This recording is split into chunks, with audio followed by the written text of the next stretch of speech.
일자리가 늘어날 것이라고 예상합니다. 연봉도 타 사회복지사들에 비해서 높은 편인데요. 국가 자격증으로 바뀌었기 때문입니다.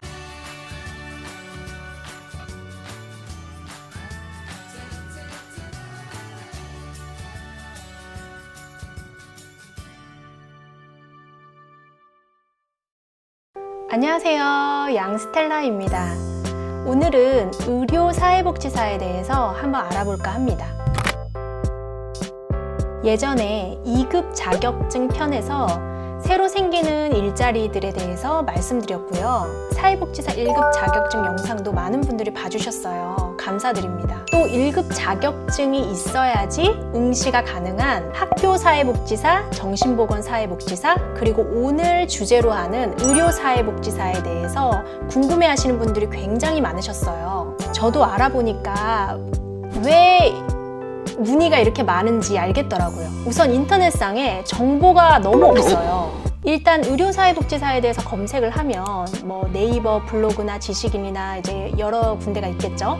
들어가 보면 대부분 뭐 조금 정보를 주는 듯 하지만 들어가 보면 결국 사회복지사 2급 자격증에 대한 뭐 학점은행제, 플래너 쪽으로 광고로 이어지더라고요.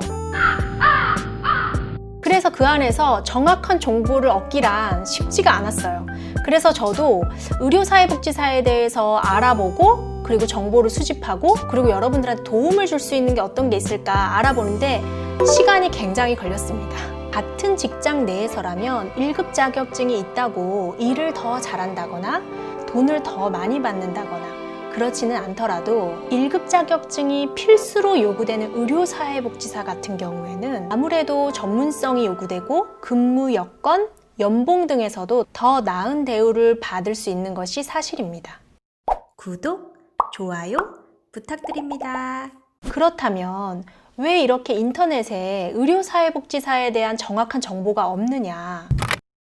그것은 2018년 사회복지사업법 시행령 개정안이 국회에서 통과되면서 의료사회복지사 협회에서 발급해주는 민간 자격증이었다가 법이 개정되면서 국가 자격증으로 바뀌었기 때문입니다. 굉장히 좋은 소식이죠. 아시겠지만 민간 자격증이랑 국가 자격증이랑 굉장히 차이가 많이 납니다. 그래서 많은 분들이 혼란스러워했던 부분이 시험 응시 자격증에 3년간 회비 납부를 해야 한다라는 그런 항목이 있었을 거예요. 그게 바로 그동안 협회에서 발급해주던 민간 자격증이었기 때문이에요. 법 개정 후 유예기간 2년이 종료되는 올해 12월부터 정식으로 국가 자격증이 발급되니까 회비 문제에 대해서는 변화가 있을 것이라 생각합니다. 참고로 현재까지 의료사회복지사 시험은 1년에 한 번 있었습니다. 올해는 코로나로 연기됐지만 이미 접수가 마감됐고 내년부터 첫 번째 의료사회복지사 국가 자격증이 발급되겠죠? 그래서 모든 정보들이 업데이트가 필요합니다. 의료사회복지사는 환자와 그 가족을 둘러싼 심리적 문제와 생활 문제에 대해 또는 각종 사회 자원을 활용할 수 있도록 소개하여 이들 문제를 해결하도록 지원하는 역할을 한다. 이들은 의료팀과 협력하여 환자와 가족이 마음 놓고 의료를 받을 수 있도록 하기 위해 우리나라의 보건을 위해서는 없어서는 안 되는 일을 감당하고 있다. 라고 정의하고 있습니다. 앞에서도 말씀드렸듯이 민간 자격증이었던 의료사회복지사 자격증이 국가 자격증으로 바뀌면서 좀 더 전문적인 직업으로 나라에서 인정을 받게 되었는데요. 특히 최근 보건복지부에서 추진하고 있는 지역사회 중심 통합 돌봄 서비스와 관련해서 병원에서 환자가 퇴원 후에 지역사회에서 잘 정착할 수 있도록 지원하는 역할을 더 많이 할 것이기 때문에 일자리가 늘어날 것이라고 예상합니다. 연봉도 타 사회복지사들에 비해서 높은 편인데요. 병원마다 다르지만 대학병원 같은 경우는 기본 초봉 3천만 원 이상부터 시작하고 사립대 병원은 더 높게 받는다고 합니다. 호봉은 매년 조금씩 올라가고요. 진급하면 또 오르고 여느 직장과 다르지 않습니다.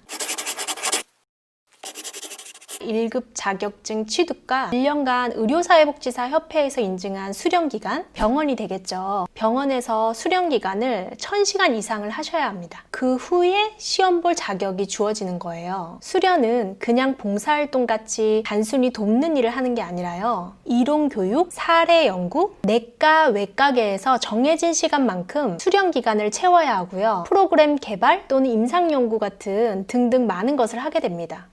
그러면서 자연스럽게 자연적으로 배우게 되는 거예요. 대신 임금도 지급되기 때문에 1년이란 시간이 큰 부담이 없을 것 같습니다. 일단 수령 교육을 이수하면 자연적으로 시험 준비를 그 안에서 할 수가 있어요. 자격 요건도 채우면서 그 안에서 돈도 벌 수 있는 거죠. 무엇보다 평생 일할 직장이 될 수 있기 때문에 경험해 볼 수 있어서 좋은 것 같아요. 시험 과목은 의료사회사업 실무론, 의료사회복지 윤리, 의료사회복지 제도 및 법제, 오지선다형이에요. 객관식 50문항 50점이고 시험 시간은 50분입니다. 그리고 논술형 문제 50점이 있습니다. 객관식, 주관식 합쳐서 60점 이상이면 합격이고요.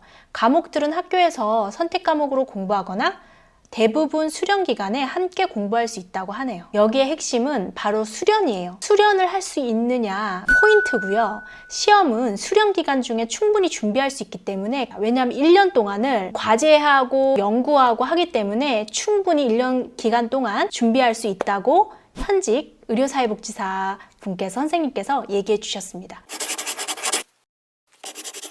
의료사회복지사에 대해서 현실적으로 이제 말씀드리려고 합니다. 정보가 워낙 없다 보니까 여러 군데에서 이제 찾아보기도 했지만 우선은 현직 이제 의료사회복지사 선생님께 이제 자문도 좀 구했는데요. 제가 여러분들에게 의료사회복지사에 대한 핑크빛 전망만 말씀드리면 좋겠지만 현실적인 이야기도 말씀을 드려야 될 것 같아요. 일단 필수 자격 요건인 수련 과정에 들어가는 것 그 자체가 사실 좀 어렵다는 게 팩트입니다. 일단 수련 교육을 하는 병원 수가 적고 선발 인원도 적다는 점. 2020년 기준으로 승인된 병원이 59군데고요. 승인 인원은 약 112명 정도지만 작년에 40명 정도밖에 선발을 안 했다고 합니다.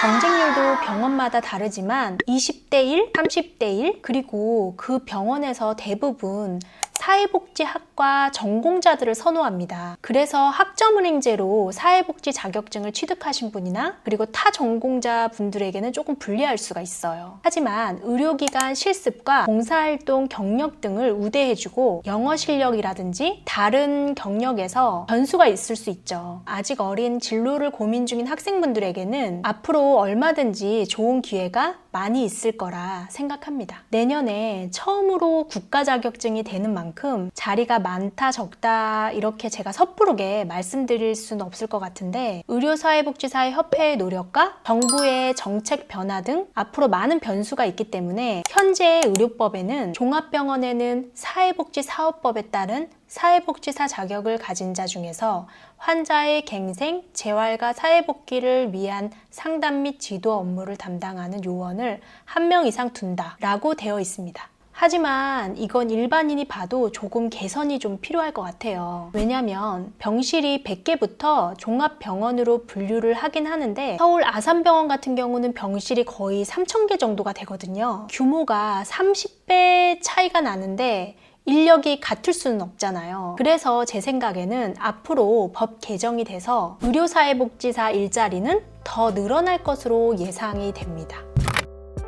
오늘은 의료사회복지사에 대해서 말씀드렸는데요. 내년에 첫 번째 국가 자격증이 발급된다는 점, 보건복지부가 추진 중인 지역사회 중심 통합 돌봄 서비스라는 정부 정책과 맞물리는 직업이라는 점, 사회복지사 1급 자격증과 1년 수련기간이라는 진입 장벽이 높은 블루오션이라는 점, 상대적으로 사회복지사들 중에 높은 연봉이라는 점, 그리고 어려움에 처해 있는 사람들에게 직접적으로 도움을 줄 수 있는 보람찬 직업이라는 점. 제가 오늘은 장점 위주로 많이 말씀드린 것 같아요. 단점도 물론 조금 말씀드렸지만 막상 해보니까 너무 힘들다, 일도 많고, 그때 가서 저한테 너무 뭐라 그러지 마세요.